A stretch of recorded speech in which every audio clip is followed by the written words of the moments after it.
COVID-19 hôm nay, ca mắc mới đi ngang, đạt 1,5 triệu mũi tiêm trong ngày. Ngày 8 tháng 10, cả nước ghi nhận 4.795 ca COVID-19 tại 42 tỉnh thành. Chiến dịch tiêm vaccine COVID-19 tiếp tục được đẩy mạnh, với gần 1,5 triệu mũi tiêm được hoàn thành trong ngày. Tính từ 17 giờ ngày 7 tháng 10 đến 17 giờ ngày 8 tháng 10, trên hệ thống quốc gia quản lý ca bệnh COVID-19 ghi nhận 4.806 ca nhiễm mới. Trong đó 11 ca nhập cảnh và 4.795 ca ghi nhận trong nước, tăng 648 ca so với ngày trước đó tại 42 tỉnh, thành phố.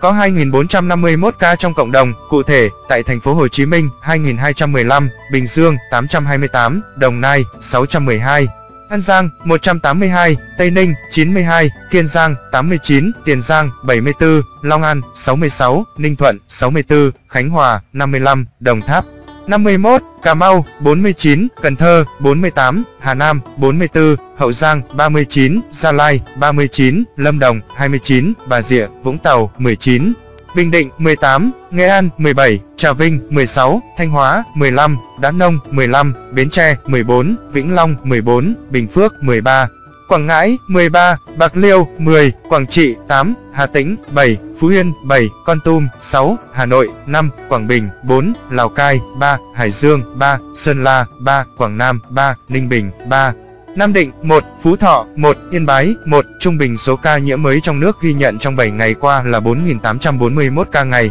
Như vậy kể từ đầu dịch đến nay Việt Nam có 831.643 ca nhiễm, đứng thứ 43 phần 223 quốc gia và vùng lãnh thổ, trong khi với tỷ lệ số ca nhiễm 1 triệu dân, Việt Nam đứng thứ 155 phần 223 quốc gia và vùng lãnh thổ, bình quân cứ 1 triệu người có 8.448 ca nhiễm. Trong đợt dịch thứ 4, từ ngày 27 tháng 4 năm 2021 đến nay, số ca nhiễm mới ghi nhận trong nước là 827.033 ca, trong đó có 754.303 bệnh nhân đã được công bố khỏi bệnh. Đến nay có 10 phần 62 tỉnh, thành phố đã qua 14 ngày không ghi nhận trường hợp nhiễm mới trong nước.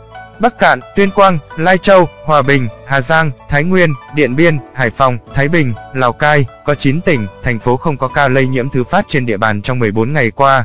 Quảng Ninh, Vĩnh Phúc, Bắc Giang, Phú Thọ, Ninh Bình, Bắc Ninh, Lạng Sơn, Sơn La, Yên Bái, các địa phương ghi nhận số nhiễm tích lũy cao trong đợt dịch này. Thành phố Hồ Chí Minh 407.399, Bình Dương 220.480, Đồng Nai 53.752, Long An 33.165, Tiền Giang 14.433. Về tình hình điều trị, trong ngày có 994 bệnh nhân được công bố khỏi bệnh, nâng tổng số ca được điều trị khỏi lên 759.482 trường hợp.